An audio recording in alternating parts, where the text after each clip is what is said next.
it's a God-given talent. So whenever we see a problem, we try to solve it practically. Warning, please give way. Testing the flow of the bio-robotic hand system under self-testing.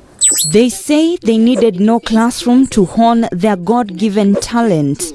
We didn't continue to university due to financial constraints. As you all know, the birds of the same feathers flock together.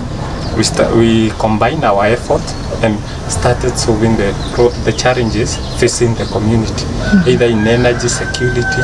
We are diverse. Their main aim being to help persons living with disability in the society. System under self-testing. Testing the chest interface devices. 1. Phone call connections. Check. 1 million people living without an arm or a leg in Kenya. So that's when we started discussing, and we went to the practical form about it, on how can we help them in aiding their mobility, in aiding their day-to-day activities. This saw them come up with this prosthetic arm that receives commands from the brain just by the user thinking of what they want the arm to do. The arm that we have is a prosthetic arm, which the way you think, when we have a BCI gadget that you will put in your head, so the way you think, it will act according to it. If you think to lift your hand, it will lift the hand.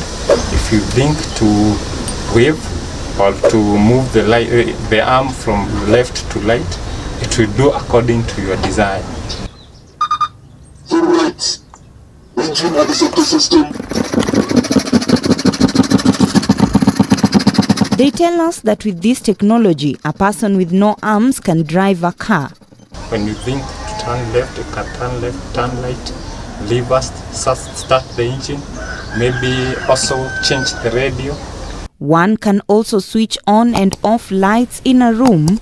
By just thinking, can change the TV station, maybe from this station, maybe from K24 to another station. And for someone who needs to use their computer, this technology will equally help them. However, lack of quality material is a major challenge, forcing them to use wood and old computer components in the hope that someday they will be able to afford better material. Wood, plastics that are locally available. The components, we do it hard dynamic programming, using the components we find in the old computers, the old laptops.